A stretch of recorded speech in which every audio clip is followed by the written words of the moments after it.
I've heard everyone from Francois Truffaut to John Carpenter described as an auteur or auteur.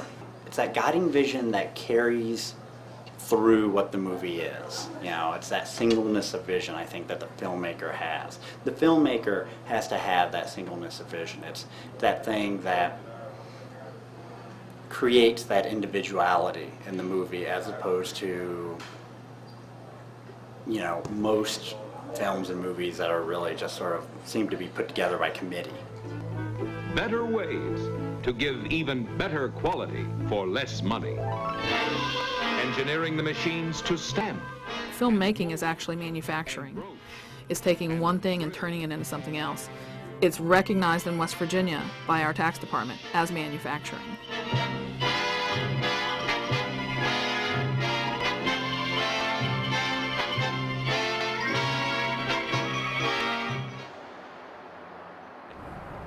We live in West Virginia.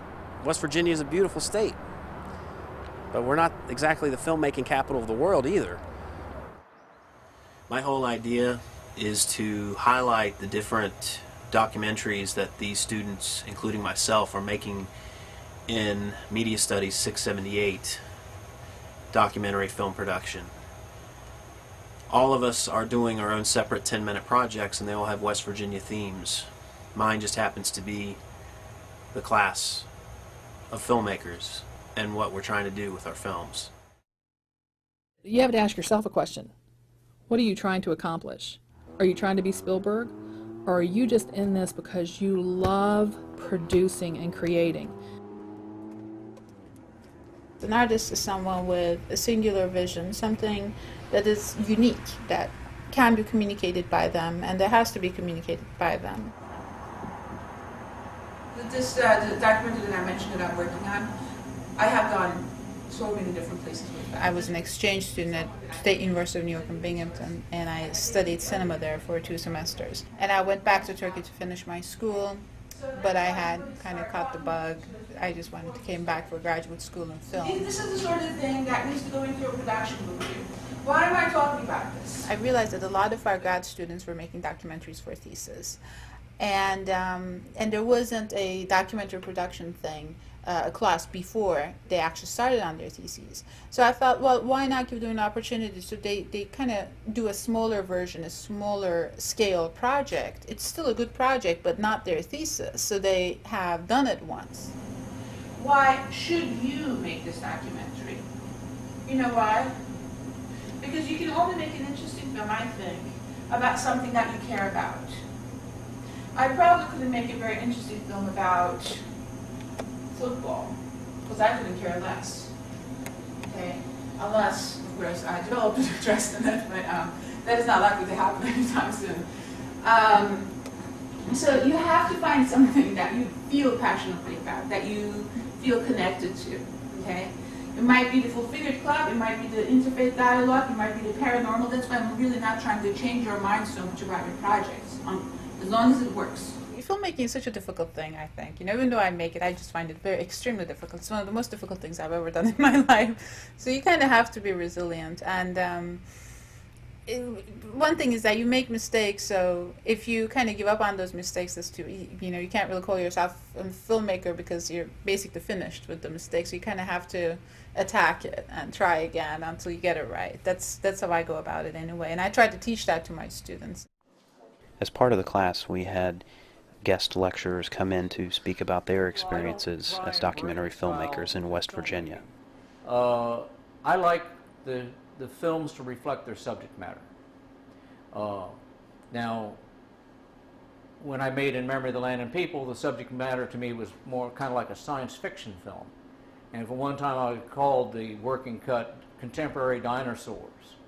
My personal philosophy is what Shaw said, G.B. Shaw, the playwright, said that when you get on the platform, what does that mean, the platform? That means any public stage. In G.B. Shaw's day, it was a physical proscenium arch stage. Now we have screens.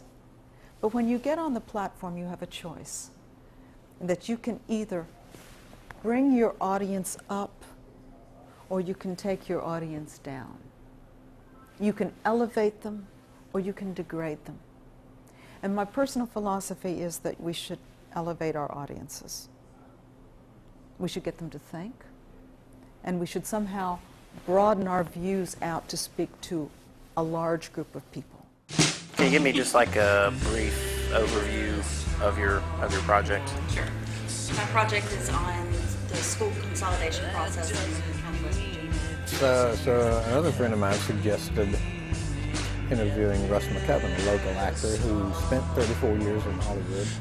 We just talk about show how West Virginia State actually started from plantation.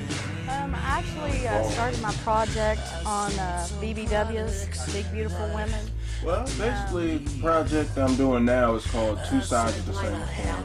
It's about the hard rock metal scene and the musicians that are here in the state of West Virginia and what they go through. Well, one guy who's really almost not my focus point, but will end up playing a big role in this, a guy named Mark Tobin Moore. Mark's a collage artist. That doesn't mean it doesn't have any meaning. Yeah, this song won't say a thing. That doesn't mean it doesn't have any meaning.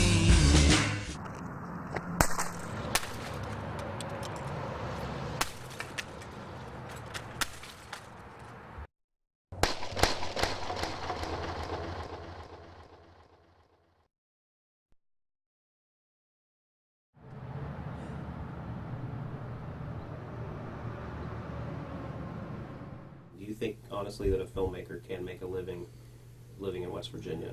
There are already filmmakers making a living in West Virginia. Ray Schmidt makes a living in West Virginia. He lives in Pendleton County. B.J. Goodmanson lives in Greenbrier County. She makes a living. Chip Hitchcock, granted, he has a day job, but he's trying his best to make a living as a filmmaker on the side. There are plenty of filmmakers that are really, they have a niche at what their focus is. Sure, you can be a filmmaker full-time in West Virginia. All it takes is keep on making films and not have a day job, right? But, you know, if you are, say, an assistant director, that's how you make your living, right? Well, you're not going to get very many jobs in West Virginia, I'm sorry, but there's just not that many films shot. One of the key things that we see as a problem is the lack of workforce, because we can have as many filmmakers as we want, but for each film you have to have a crew, and if we're not training our crew, the support crew, then we're losing out because they're having to bring in workforce from outside the state.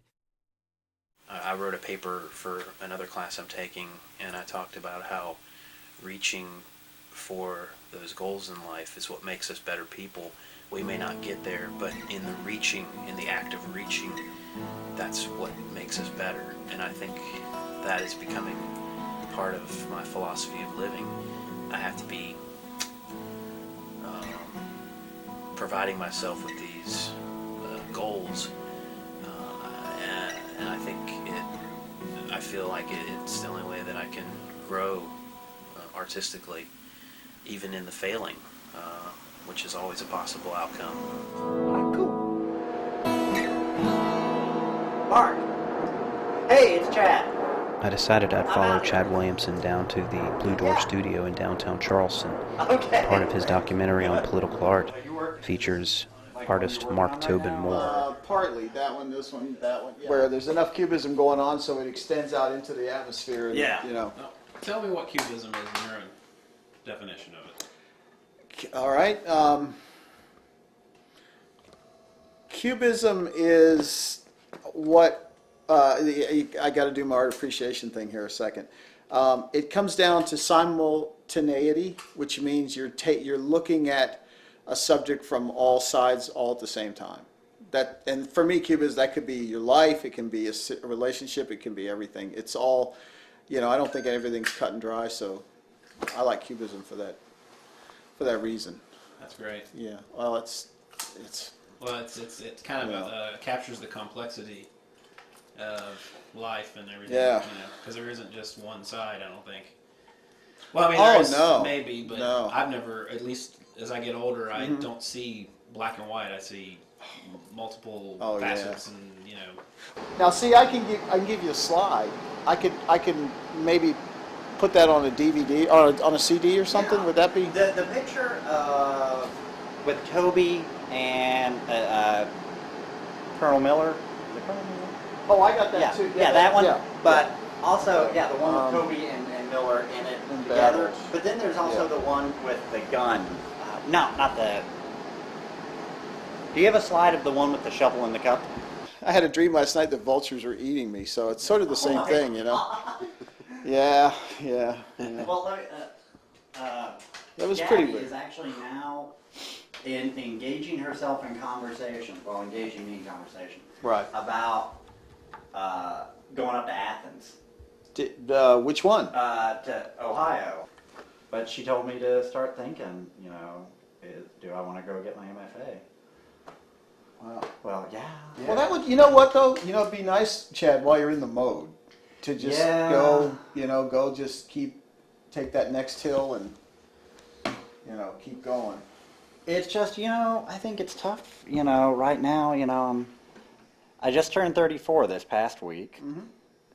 And it's sort of a weird thing for me because I have this realization that I've not had a real job, outside of being a student for more than a year now.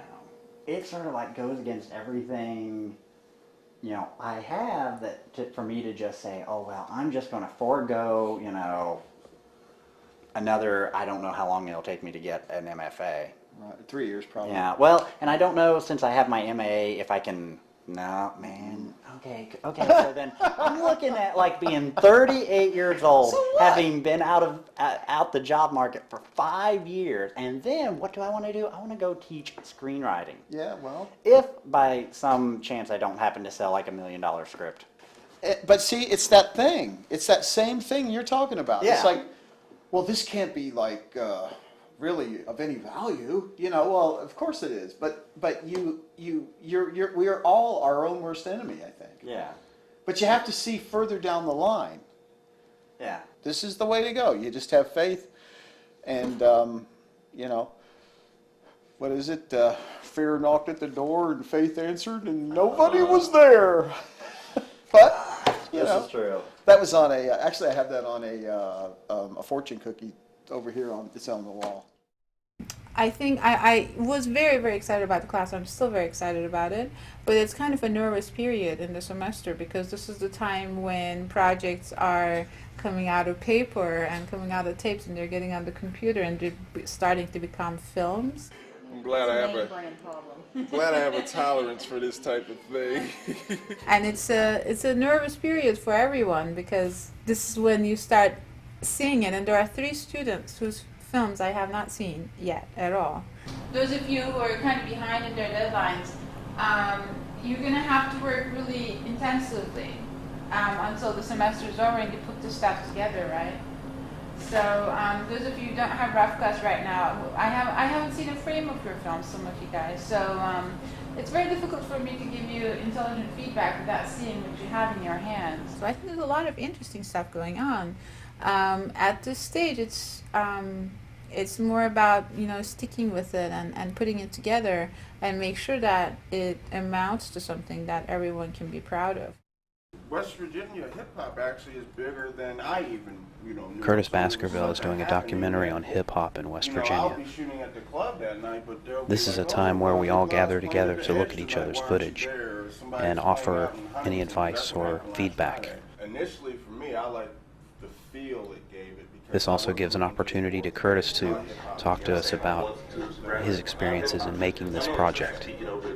I'm going to contact artists like Dirty Hun, H. Boogie, and I'm going to put their songs in the documentary itself. So yeah, look, I mean, you gotta hear what this guy is saying. I mean, it's funny what you're doing. It's I don't understand. Hip hop is so much about Well, the thing vocals. is, You know, this is. there's such a poetry element to it, and you're taking it out. Well, no, this is just a teaser, though. You're going to hear the vocals after I actually cut to each person. In 98, 97, 98, Pop It Dark, out of Huntington, he was I can tell you the basic setup for everybody was what's your name, where you're from, what was your childhood like briefly growing up, and then I'm like, what's hip hop to you? I always want them to define hip hop, what it means to them. Go from that into how'd you get into rap music, because I talk to producers, I talk to rap artists, I talk to DJs, so I'm like, why do you like this artist? Every time we go to record them, it can't be quiet in there. They can't just shut it down. They're getting paid to DJ. They can't cut off the music once they're there. So to get that scratching, it was basically impossible. So literally today, when I was trying to come up with an intro, I was just going through what people were saying about hip hop. Came across 9-5's interview. Wow, this hip hop is a hard question to answer. Like, I just do. Like, it was just what grasped me and what made me love music.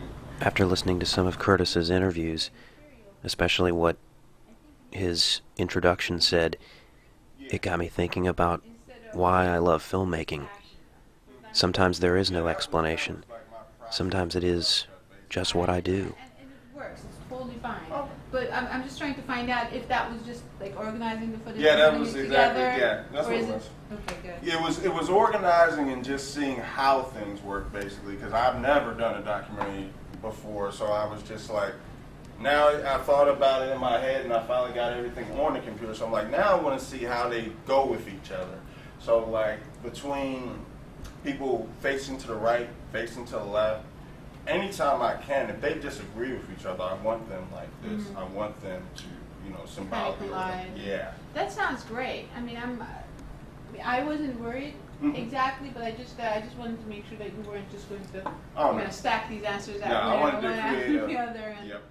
Okay, that sounds great. It was time for me to put the camera down and start looking at the footage that I had been shooting for the last 4 months.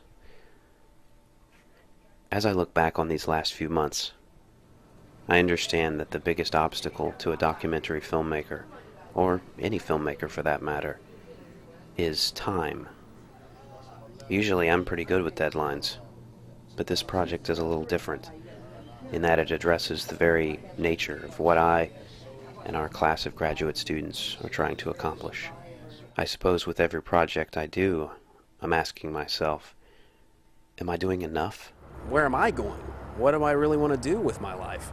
Am I just going to be making commercials for the rest of my life? Am I actually saying something that hasn't been said before? But in the asking, I suppose I'm also providing the answer. I will strive to make important work, and I will strive to reach people who are willing to listen. When I make a film, is it just sitting in my computer, or is it finding a venue for itself? Is it finding an audience? If it is finding an audience, then I pretty much see that as a successful project. Can you make a living as a filmmaker? Then I guess if you can, that's like, well, you have succeeded in your career. But then, are you making something that you want to be making? Earlier, like if you're making films, then you're successful. If you want to push it, up a little bit, if you're reaching an audience, then you're more successful. And then if you're making money on top of it, well, that's great. What else do you want? Okay, I think I should come in. Why do people want to tell their stories in the film or video medium?